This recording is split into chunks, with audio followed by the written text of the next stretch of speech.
What's up, guys? It's Bolt, and I'm back with another Remnant 2 build guide. And in this video, we're going to go over my explosive archer build. And this one is a lot of fun, a little bit different than the normal mod spam type builds. And it's utilizing the Sagittarius mod and the flying bomb trap mod, and this is a really cool playstyle. It's like you're living on the edge because you have to be right on top of the boss's nutsack for this to be really effective. So you're living very dangerously.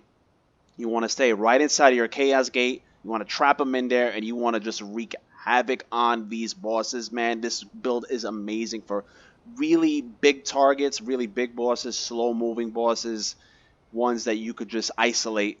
This thing does absurd damage. You just saw it in the video right now, but let's just get right into it. First things first, we have the Archon slotted in first. For that Prime perk, we need that juicy mod gen, and although Archon has been nerfed and the Prime has been reworked and mod builds are in a bad place, this build could actually be spammed, as you saw in the video. So very important that we have the Prime perk in this one. We're not using too much mod gen in this build because we do not need it. So the little bit that we do have is necessary. Next up, we have the Summoner, and this is just for the explosive damage bonus because all of our damage is explosive. We don't even care about the minions on this build. We'd even spec into Kinship and Rugged because we do not care about summons. They're more of a nuisance to me more than anything. You guys know how much I dislike the Summoner archetype, but if you guys want to utilize the minions, you can just spec into it however you so wish to do. I just don't really care for them. You could actually sacrifice them for a little bit more explosive damage, or sometimes I don't even summon them, but they're okay sometimes to draw aggro from some of the enemies, but other than that, they're pretty useless. Pick whichever one you want. It doesn't really matter for this build. Necklace, we have the detonation trigger. All of our damage is explosive. The Sagittarius mod is explosive, and the flying bomb trap is explosive. So we're getting a nice 25% damage boost. On top of that, we're getting the burning dot applied, which is going to help us with our mod gen. Next up, we have the Blasting Cap Ring. Again, explosive damage. We want to capitalize on that, and we got the 50% boost right there. Burden of the Destroyer, going to give us 15% damage to all of our damage. So that's our mods, our skills, our primary fire, everything. Burden of the Follow. This is the one little thing on mod gen that we do have on this build, and it's actually not a little thing. It's a big thing. It's really helping us with this spammability, and with the mutator that we are using, feedback, coupled with the Shadeberry concoction and coupled with the Fairy Needle, and you're just going to be able to spam these mods back to back to back. Sometimes, if you do have enough time, you could shoot off a primary fire from one of from whichever gun you're using on your secondary or the Sagittarius to help further the mod gen. But usually, from my experience, in the middle, in between dodges and stuff like that, both mods will be charged. And then last but not least, we have the Burden of the Sheolist. This is going to give us more mod and skill damage as well. So we're just stacking damage on top of everything. We did not go crit. We just went straight additive flat damage bonuses here on this build, and that's what I've noticed to be the most effective for this particular build. On the Sagittarius, we had feedback, and normally you would want to put this on something that has a little bit more mod cost, mod damage. But it works very well. Both mods cost the same exact amount. The mod damage is going to generate the mod power for both weapons from the level 10 ability from feedback, and it helps charge up the Starfall mod up quicker. So really nice to have. And you could actually put it on the flying bomb trap as well. It doesn't even matter. For this one, we have the pressure point on the flying bomb trap. Again, we're on top of the boss's nutsack, so you want to get that extra cheeky damage in, and we're spamming it like crazy. So pressure point actually does really nice damage to the bosses, and it gives us a nice 7-meter blast radius. So all of our mods right here are just straight up aura, like straight up AOE, area of effect damage. So mobs should not even get close to you when you're fighting these bosses. We just have so much crowd control capabilities with this build. The only thing you really have to worry about is the boss in front of you. Just make sure you get your timing on the dodges on point, because this, like, again guys, this is a very difficult build to play in terms of survivability. You're going to be kind of squished because we will be inside of our Chaos Gate, and when you're inside Chaos Gate, you do take more damage. Yes, we'll be gaining more stacks to deal more damage, but we also take more damage in Chaos Gate. And a flying bomb trap, let me tell you something, guys. This freaking mod is beast mode. It does crazy damage. It applies corrosion, which is going to give us the 10% debuff, And again, we have the area of effect right there from the explosion. So really sick mod, man. Really sick. Just again, you gotta trap your enemy in, and you gotta wait, and you gotta kind of like lure them to walk over it, and you'll see the crazy damage that thing does. Then we have Hero Sword, and we have the Tainted Blade Mutator on there as well. So this is not a melee build, but if you need an extra mod gen for a dot, you could always apply the dot with the Hero Sword and the Tainted Blade just for a little passive extra mod gen.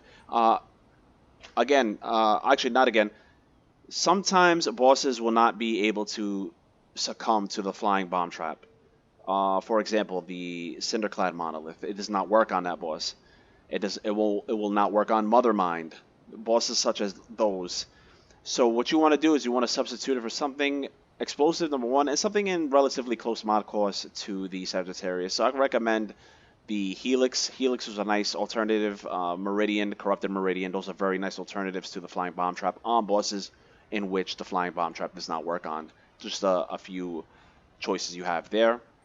As for the Relic, you can use whatever Relic you want. It's not really important on this build. We're just going to get a little bit of passive healing with the Tranquil Heart. I have the Elemental damage on there just to boost up my dots up a little bit more, give me a little bit more mod gen. We have the mod damage because we want to beef up those mods, man. These things do crazy damage. And then we have the mod cost, and that's going to help us spam our mods more frequently. And as for the armor, again, you guys can use whatever you want. I encourage you guys to use tankier armor, especially on this build that is very high risk, high reward, glass cannon type of a build. I like looking cool, and I like the look of this particular armor setup right here. I think it fits mage builds quite well, and it is the Zealot's Hat, the Labyrinth Mantle, the Fey Royal Greaves, and the Fey Royal Vambraces. And again, guys, you could use tankier armor set. I encourage it. Use the Bruiser set, use the Leto set, whatever you guys need to help you survive more. And on to the traits. We have Flashcaster and Regrowth of the respective archetype traits. Swiftness to move faster. Triage, this is going to help us with our Tranquil Heart. Passive regeneration. Affliction, because we want to keep those dots on longer. This is not really mandatory, so since we're spamming these mods so frequently, you really won't need Affliction, but I just kept it there as a safety net. You can feel free to spec this into something tankier like Fortify, or I'm sorry, Bark Skin, or in Max Out Fortify, something like that. Gifted, that's because we want our skill out longer. The Chaos Gate, we want to have that out as long as we can. Vigor, because we're already squishy as it is. We need that all the HP we could get. Spirit, because you need that for the mod spam. Amplitude, and that's going to make our Starfall mod, our Flying Bomb Trap, and our Chaos Gate AoE sizes much bigger, and this is going to help us big time with the boss fights and mobbing, so mandatory. This trait right here is mandatory. Chakra to keep our Flying Bomb Trap out longer and our Starfall out longer. Just really nice to have. And then that's it. That's all we expect into. But again, guys, I encourage you guys to, kind of mold the trait points into your playstyle. If you do want to move some around, again, Affliction can be moved around. And if you're going to choose a different relic, you could probably take off Triage and maybe put it into something. If you want to go more minion-based and you need Rugged or Kinship or something like that. But these mods do not do friendly fire damage, which is pretty awesome. So it's not hurting the minions. So you might just need Rugged, not Kinship. And that's about it, man. I really like this build. I'm having a blast with it, no pun intended. I feel the mod builds have been suffering as of late after the most recent balance match, and I found this one here to be particularly strong, fun. You saw the kill times on these bosses, so I was really surprised at how good these mods actually can be when you build it properly and you play it properly. Again, very dangerous to play it.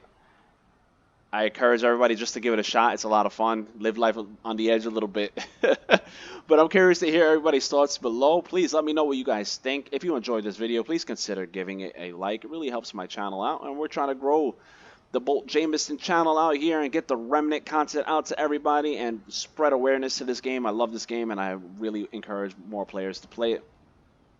Drop that comment, drop that like, share it. Subscribe if you have not done so already, and I'll catch everyone on the next one.